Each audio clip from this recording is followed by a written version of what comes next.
करते हैं, भौंकने से पहले कभी गौर कर लिया करो। आओ देखो इनका प्यार नबी की औलाद से कितना है, जरा सोचो तो सही। एक दिन नबी की चौखट पे हजरत अली आकर के बैठ जाते हैं, यूं बैठे हैं गर्दन झुकी है। नबी फरमाते अली कैसे आना हुआ? कहते हैं सरकार जो मेरे दिल की बात है वो मेरा नबी बेहतर जानता है। आका फरमाते बता तो सही। अल्लाह अकबर। हजरत अली ने कोई बात ना बताई, मेरे नबी ने फिर दिल की बात बोली। कहते अली तुम समझदार हो चुके हो, जवान हो चुके हो, अब बताओ क्या तुम्हारे निकाह का इंतजाम कर दिया जाए? इतना सुना हजरत अली की आंखें बरसने लग जाती हैं। रो करके कहते हैं आका मेरे तो बाप भी आप हैं, मेरे तो सब कुछ आप हैं, ये सवाल बाप से किया जाता है। या रसूल अल्लाह मैं किसको आपकी बारगाह में लेकर के आऊं? मेरा तो सब कुछ आप हैं, आका जो चाहे फैसला फरमा दे। मेरे नबी ने इतना कहा उठे अपने चौखट से। हजरत अली साथ हैं, अपनी बेटी के दरवाजे पर, सैयदा फातिमा के दरवाजे पर आए हैं। मेरे नबी की शहजादी आटा गूंद रही हैं। अल्लाह अकबर। नबी फरमाते फातिमा जी बाबा का उठो जल्दी से।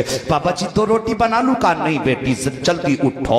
अब्बा जी ऐसी कौन सी जल्दी बात है? मेरे नबी फरमाते बेटी आटा छोड़ दो, अगर इतनी ताकीर तुमने कर दी रोटी बनाने में तो मेरी उम्मत इसको दलील बना करके बेटियों को रुखसत करने में ताखीर कर देगी। ए बेटी आटा छोड़ो। सैयदा ने आटा छोड़ा है, हाथ आटे में है। आई है बाबा बात क्या है? मेरे नबी फरमाते हैं फातिमा दरवाजे पर अली खड़ा है, वो तेरा हाथ मांगने के लिए आया है। ए बेटी बता तेरा क्या फैसला है? इतना सुनना था। बेटी हिचकी भर के रोना शुरू कर देती है, बाप के सीने से लग के रोई। कहते बाबा ये बात आप पूछ रहे हैं? ये सवाल तो माएं बेटियों से पूछा करती हैं। अल्लाह अकबर। इतना सैयदा फातिमा ने कहा है, नबी की नबूवत वाली आंखें बरसने लग जाती हैं। आका फरमाते फातिमा कहां से लाऊं खदीजतुल कुबरा, कहां से लाऊं तुम्हारी अम्मी खदीजतुल कुबरा? जब उनके इंतकाल का वक्त आया था तो उन्होंने तुम्हारा हाथ मेरे हाथ में दे के कहा था आका मैं तो दुनिया से जा रही हूं, लेकिन मेरी फातिमा को कभी जिंदगी में मां की कमी महसूस मत होने देना। ए बेटी फातिमा सारी जिंदगी मैंने तुझे बाप का प्यार भी दिया है,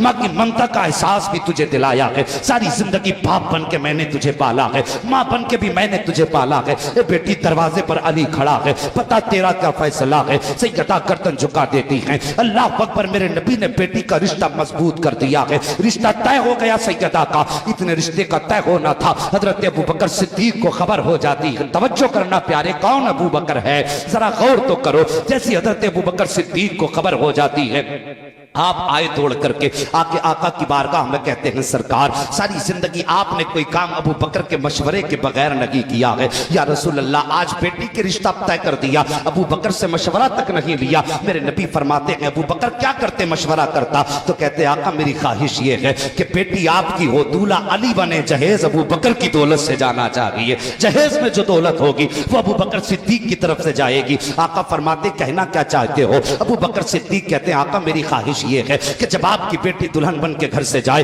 और इतनी दौलत उसके जहेज में हो कि दुनिया का बड़े से बड़ा अमीर जब अपनी बेटी को जहेज दे तब वो बकर इतनी दौलत देगा कि उसकी नजरें झुक जाएंगी। मेरे नबी की बेटी की दौलत के बराबर नहीं हो सकती है। अल्लाह अकबर। ये अबू बकर सिद्दीक का जज्बा है। देखो तो सगी प्यारे जो लड़ाया करते हैं कौम को वो झूठे हैं, गद्दार हैं, वो कौम को तबाही में डालना चाहते हैं। इनका प्यार तो मुस्तफा की औलाद से कितना है देखो तो सही। अबू बकर सिद्दीक कहते हैं आका मेरी ख्वाहिश है कि जहेज में जो तो पैसा जाएगा, जो दौलत लगेगी वो अबू बकर सिद्दीक की लगेगी। मेरे नबी ने हाथ पकड़ा हजरत अबू बकर सिद्दीक का और हिला करके फरमाया था अबू बकर तुझे क्या लगता है कि मेरी बेटी ये दौलत का जहेज लेकर के जाएगी, सोने चांदी जहेज में लेगी? हजरत अबू बकर सिद्दीक की गर्दन झुक जाती है। अल्लाह अकबर। आका फरमाते हैं अबू बकर अगर आज मैं अपनी बेटी को ये सोने चांदी के बर्तन और ये हीरे जवाहरात दे दूंगा तो कल उम्मत की गरीब बेटियों का हाथ कौन थामेगा? अगर आज अपनी बेटी को कीमती जहेज दूंगा तो कल गरीब बेटियों को निभाने कौन आएगा?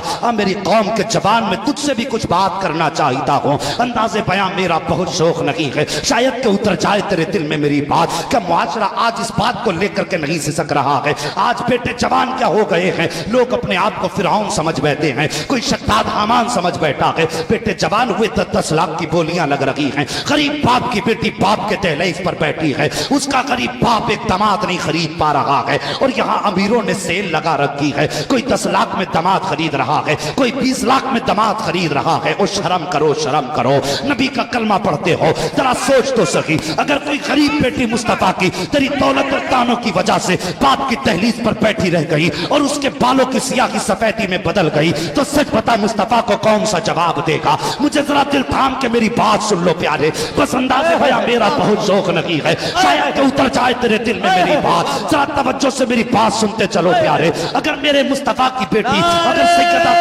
अकबर, जरा सोचो तो सही, तुम पूरी जिंदगी अपने घरों के आगे दे के पतीले बनाते रहोगे, खूब बनाओ तुम्हारी मर्जी है, मगर मेहरबानी करो जो जहेज देते हो तुम अपनी बेटी को दे रहे हो, उसे चौराहे में रख के उसका जीनत के तौर पे उसे लोगों को दिखाया ना करो। तुम्हें क्या लगता है ये समझ के दिखाया करते हो कि जहेज बेटी को 10 लाख का दे रहे हैं, दुनिया देखेगी तो तारीफ करेगी, कोई कहेगा कितना दिया है, कोई कहेगा इतना दिया है। जरा दिल थाम के मेरी बात सुन लेना प्यारे, मैं मुस्तफा का आशिक हूँ, मैं कोई बड़ा बादशाह या कोई हाकिम वक्त का बेटा नहीं हूँ, मैं मुस्तफा के नौकर का एक शहजादा हूँ। मैं भी आका करीम की बातें लेकर के आपके शहर में आया हूँ, और ये मेरा कोई हुस्न नहीं है, ये मेरा कोई कमाल नहीं है, ये नबी की उम्मत का दर्द है जो दिल में लेकर के शहर शहर फिरता हूँ, नगर नगर फिरता हूँ, ये सोच करके शायद कोई मुस्तफा के इश्क का खरीदार मिल जाए, कोई मुस्तफा की बात को दिल में जगह देने वाला मिल जाए। मेरे भाई मेरी बात जरा दिल पे लिख करके लेके जाना, तुमने चौराहे पे जहेज